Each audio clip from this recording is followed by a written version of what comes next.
Dublin. Presiding shall be myself, Brigadier General Charles Blackadder, assisted by Lieutenant Colonel Arthur Bent and Major David Benny Frew. Bring in the prisoners. 32, 46, 70, and 76. Edmund Kent, John Houston, Cornelius Colbert, and Michael Mallon.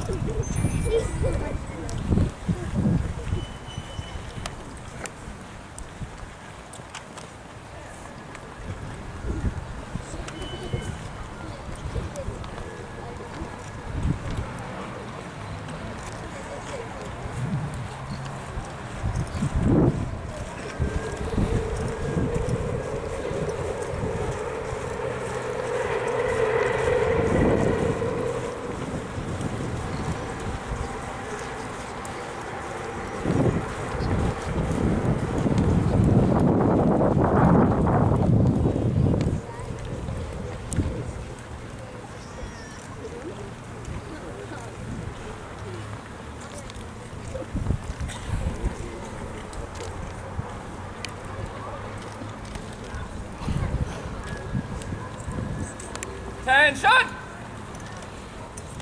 Edmund Kent, John Houston, Cornelius Colbert, and Michael Mallon.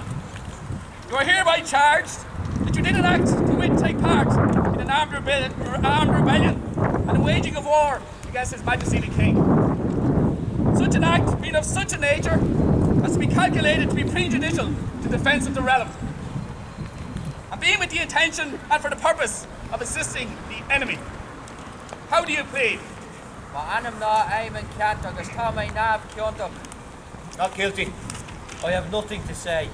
Not guilty. Witness, please. Major Armstrong of the Royal Enniskillen Fusiliers.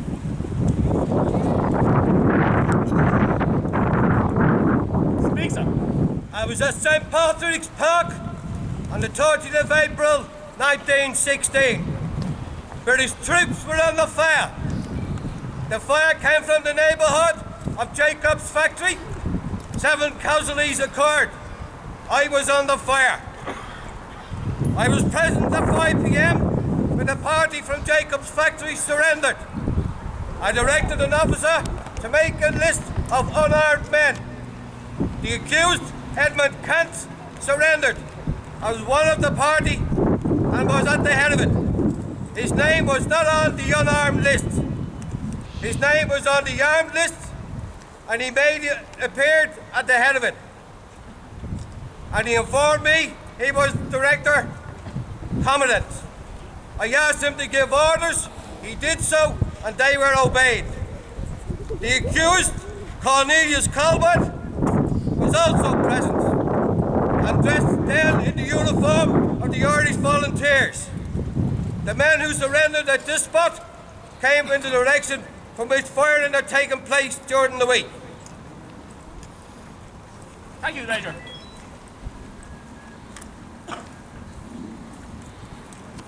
Prisoner 32, what have you to say for yourself in defence? I call on Major John McBride.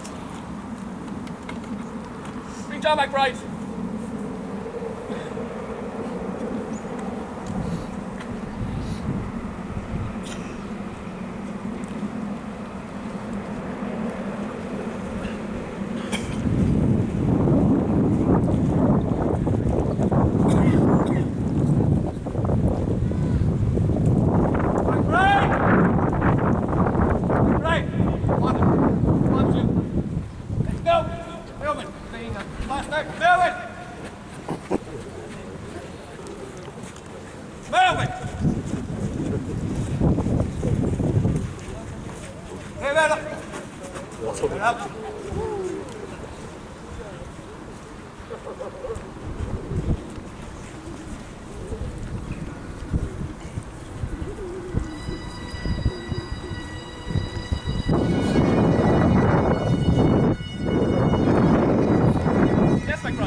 Sunday, 30th of April 1916, I was in Jacob's factory. I left Jacob's factory on Sunday at between 4 and 5 p.m. The accused was not in my company before I left. It would be impossible for the accused to be in Jacob's factory without my knowledge. He had nothing to do with the party that occupied Jacob's factory. Take him away.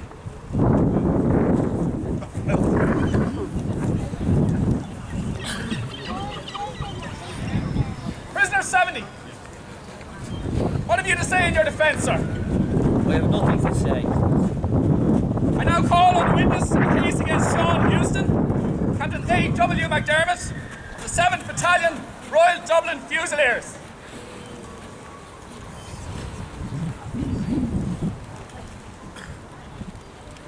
Speak, sir. Thank you, Lord. On the 26th of April, I was present when the Mendicity Institution was taken by assault by a party of the 10th Battalion, Royal Dublin Fusiliers. 23 men surrendered on that occasion. I identified the prisoner, J.J. Houston, as being in the body of the men who surrendered. They left their arms except their revolvers in the Mendicity Institute when they surrendered. Some of them still wore revolvers.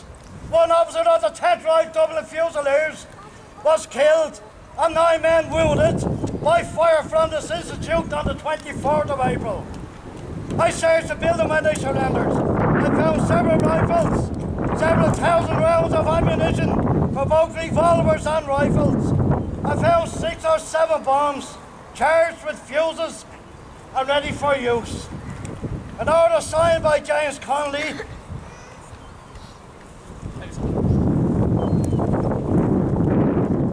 within the signatories of the Irish Republic Proclamation directing Captain Houston to seize the Mendicity at all costs. It was dated the 24th of April 1916.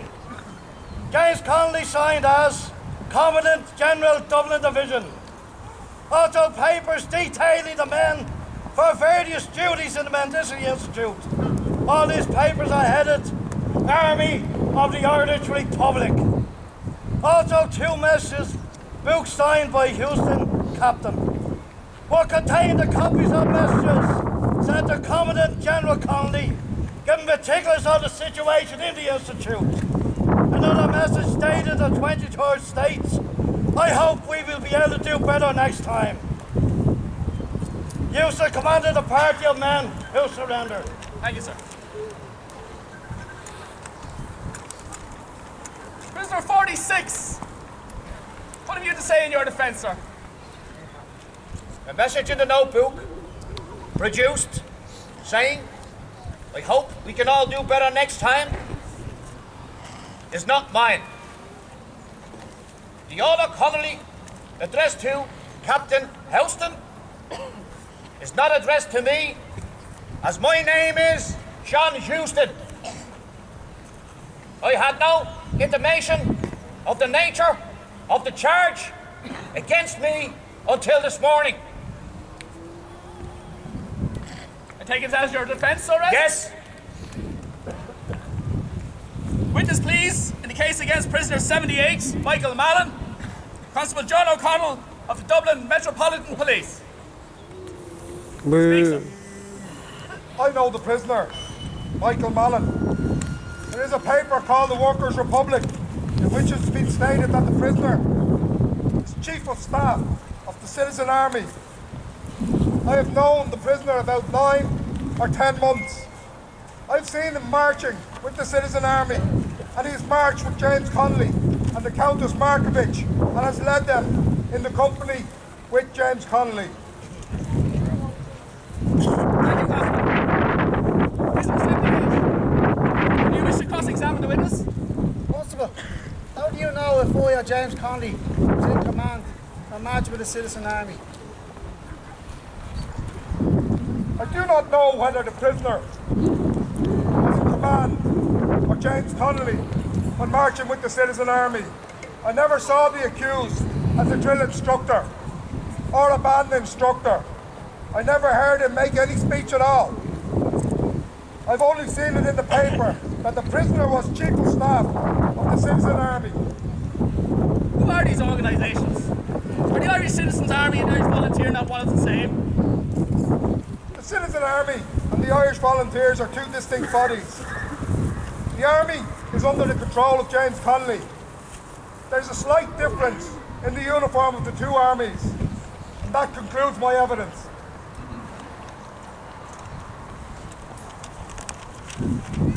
Thank you, sir.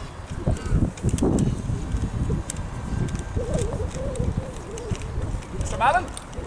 In my defence, I call on Mr. Lauren Kell. Speak, sir. Prisoner prevented my death by shooting. I was treated with every possible consideration, and also I saw he did the same for any other prisoner who were brought in. Has the defence anything further to add? I independently refute suggest. I take it as your defence, Arrest? Yes.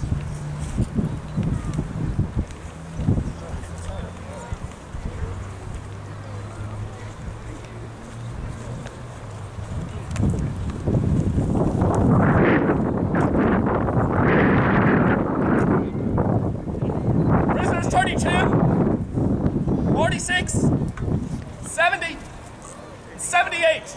Stand to attention.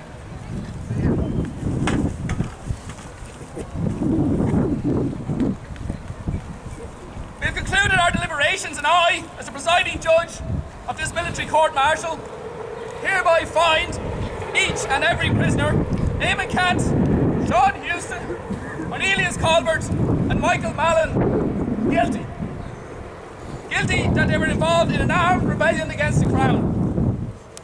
Prisoners are to be taken from here to lodge in Kilmainham Jail and to await their sentence and the discharge of that sentence. Take them away. Prisoners, flight 10! Forward!